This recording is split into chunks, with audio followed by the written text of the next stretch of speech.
Honorable Rachid Talbi El Alami, président de la Chambre des représentants du Royaume du Maroc, Honorable Sidi Mohamed Ould El Rachid, président de la Chambre des conseillers du Royaume du Maroc, Son Excellence, Messieurs les ministres des Affaires étrangères et de la coopération et les Marocains de l'étranger, chers collègues, présidents des parlements et de la façade atlantique et des autres pays présents ici. C'est avec un sentiment d'humilité et une profonde gratitude que j'ai aussi accepté l'invitation fraternelle qui m'a été adressée par mon homologue Rachid Talbi El Alami, président de la Chambre des représentants du Royaume du Maroc, pour prendre part à la réunion des présidents des pays africains atlantiques. Je voudrais, avant de poursuivre mon propos, transmettre chaleureusement les salutations de Son Excellence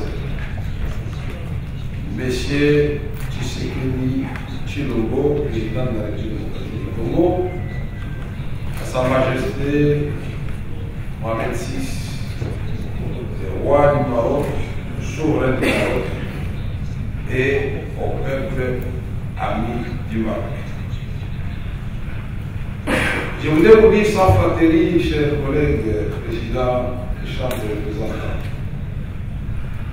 que vous êtes un modèle et vous nous donnez la voie à suivre pour que les autres États africains puissent prendre la décision de démarrer et d'arrêter la guerre. Quand on avait créé l'OTAN à l'époque de guerre, c'était le pays du Nord. Aujourd'hui, nous parlons de la façade atlantique des États africains. Et je suis content que vous ayez effleuré qu'il existe aussi de l'autre côté de l'océan Atlantique les États de l'Amérique latine. On ne peut pas aujourd'hui, et vous l'avez dit, estimer comme si nous nous attachons à des projets structurants, combien cette zone de l'Atlantique va devenir le centre du monde. Aujourd'hui, je le dis sans embâche, l'Afrique, c'est la nouvelle destination. L'Afrique doit alors prendre conscience d'aimer l'Afrique, d'échanger avec l'Afrique, et se concerter avec l'Afrique. Et nous, en tant que représentants de nos peuples respectifs, nous devons pousser nos exécutifs à cet objectif noble de mutualiser nos efforts pour que l'Afrique puisse parler la tête haute à ce moment de défi qui guette l'humanité. Sinon, nous allons encore une fois rater les rendez-vous avec l'histoire. Et nous ne conduirons pas nos peuples au rendez-vous avec l'espérance. Vous avez évoqué des ressources naturelles innombrables. Je voudrais vous dire qu'il n'y a pas de développement sans sécurité. Tout comme il n'y a pas de sécurité sans développement, nous devons de pair. Au moment où nous vous parlons, c'est avec un cœur complètement brisé. Je suis venu parce que cette tribune m'offre l'occasion de m'adresser à vous, mes frères africains, et aux autres participants ici, du drame qui se déroule dans la partie est de mon pays, plus précisément dans la province de l'Itourie, du Nord Kivu et du Sud.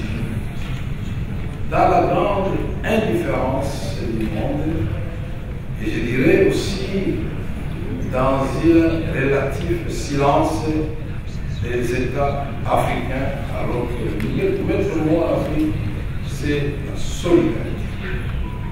Réveillons-nous, mettons-nous ensemble, et ensemble nous serons forts. La contribution de la République démocratique du Congo à cet ambitieux projet initié par le roi Mohamed VI réside d'abord à sa position géostratégique au cœur de l'Afrique et une ouverture sur l'Atlantique.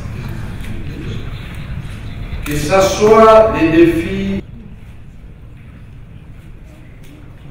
démocratiques du Congo, dans le bassin du Congo et la deuxième forêt du monde, puis le Brésil. Que ce soit la crise qui va nous rattraper, à coup sûr, si nous n'élaborons pas de politique appropriée, crise de l'eau, j'allais dire, à l'horizon 2050, selon certains chercheurs, mais nous les ressentons déjà maintenant.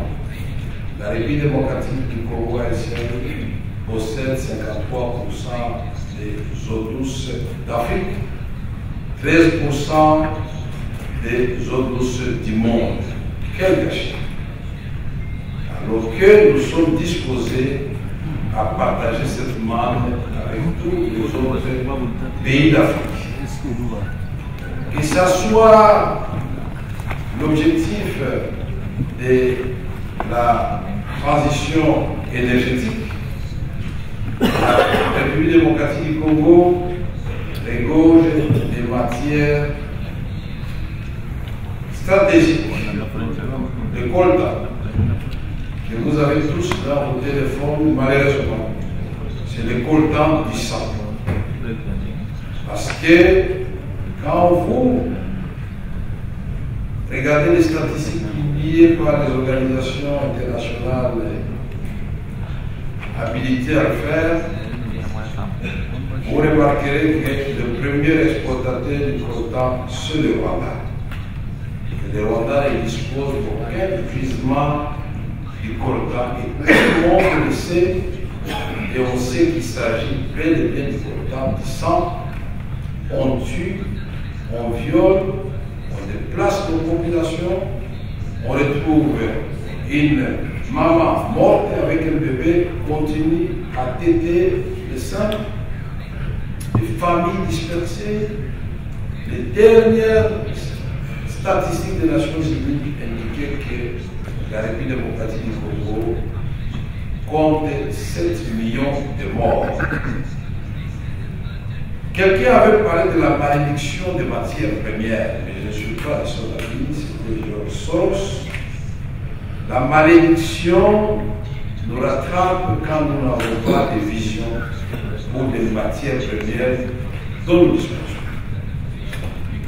Aujourd'hui, je ne parle pas du cuivre, je ne parle pas du cobalt, je ne parle pas de tous les tableaux de Mendeleev, je peux vous citer germanium, tout ceci, c'est arrivé.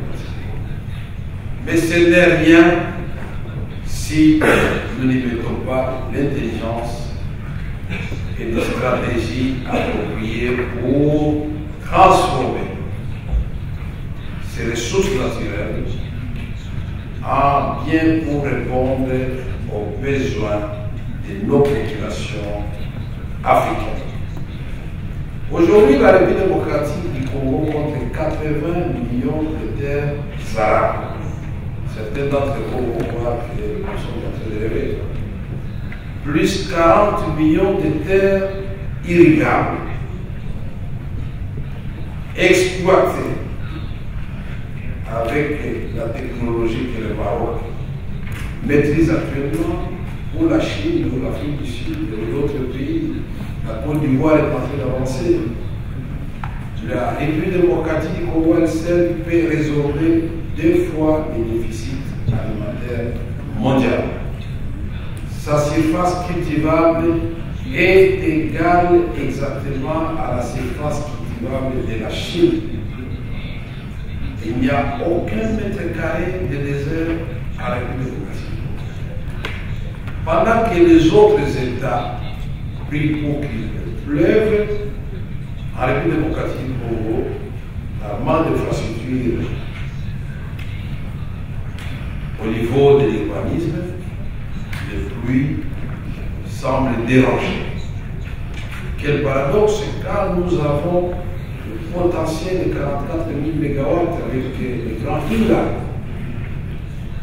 ajouté à d'autres sources, d'autres rivières. Le Congo, nous sommes à 100 000 MW.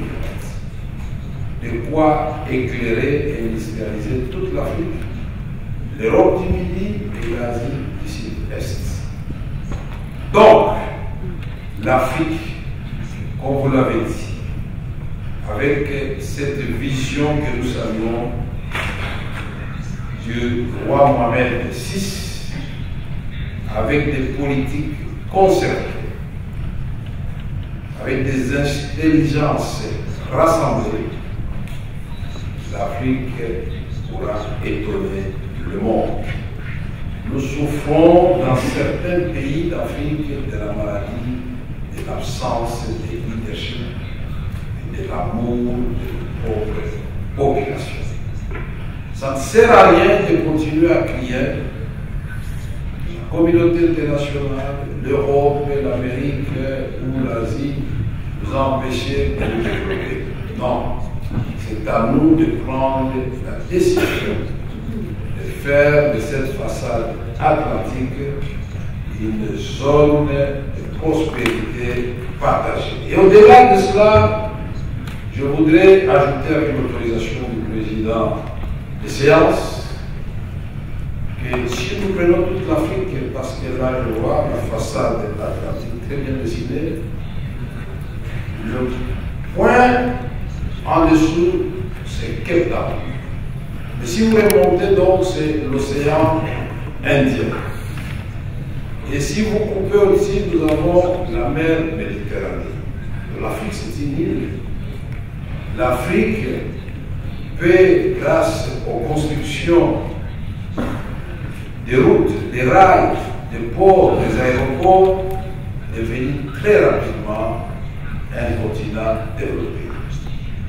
Je suis venu ici et j'étais convaincu que j'allais être surpris puisque je suivais à la télévision, à travers les médias, les exploits du roi Mohamed VI qui a su rendre le désert fertile, qui a éclairé son pays et qui a été compté parmi les pays verts. Honorable Président des Chambres, Excellences, Messieurs les ministres, je vous remercie de m'avoir donné ce petit temps de parole et je formule pour terminer une demande de mon pays. La solidarité, rien que la solidarité. Nous avons suivi des condamnations de partout, mais aucune sanction contre les assaillants, les agresseurs de mon pays, comme si la vie des Congolais ne valait pas la vie des Ukrainiens. Réveillons-nous, chers Africains, et nous félicitons les organisateurs des présentes assises. Je m'excuse, et je suis d'accord avec le président de l'Assemblée du Bénin.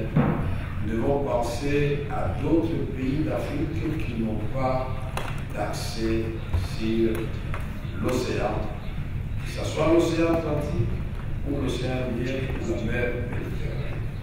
Je vous remercie.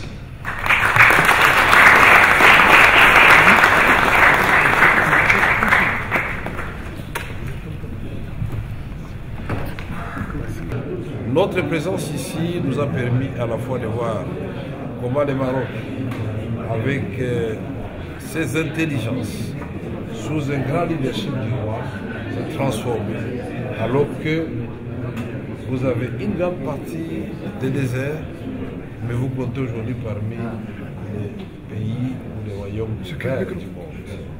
C'est pourquoi, en tant que République démocratique du Congo, nous avons dit, nous répondons à l'appel de Sa Majesté Mohamed VI, pas en venant demander, mais en donnant. En disant, nous avons des ressources naturelles innombrables qui peuvent à la fois servir les populations congolaises grâce au transfert des connaissances des Marocains et d'autres pays qui sont suffisamment avancés comme l'Afrique du Sud ou la Côte d'Ivoire. Le Maroc, d'abord, c'est un pays leader, un royaume leader, qui a toujours prôné la paix. Et je pense que le roi Mohamed VI peut aider, non seulement dans le Sahel, mais il peut aider aussi en Afrique centrale, en République démocratique du Congo, pour mobiliser les chefs d'État de la région et de l'Afrique, et sensibiliser sur la solidarité africaine, parce qu'aujourd'hui, les Rwandais pillent depuis plus de 30 ans les ressources naturelles de la République démocratique du Congo, les coltan, l'or et toutes les autres matières que je serai énumérées ici, dans la grande indifférence de nos frères africains et de la communauté internationale, comme si les 7 millions de morts de la République démocratique du Congo ne représentent pas des personnes qui ont la même valeur que les Ukrainiens. L'Afrique doit parler pour l'Afrique. L'Afrique doit aimer l'Afrique. Et la République démocratique du Congo n'a jamais fermé ses frontières à qui que ce soit qui respecte son intégrité territoriale, sa souveraineté et les lois de la République démocratique du Congo. Ça signifie que dans le passé, nous avons vu la France et l'Allemagne se faire la guerre. Aujourd'hui, ils sont devenus un couple franco-allemand. Pourquoi pas les Africains? Ils peuvent s'entendre de mettre fin à la guerre.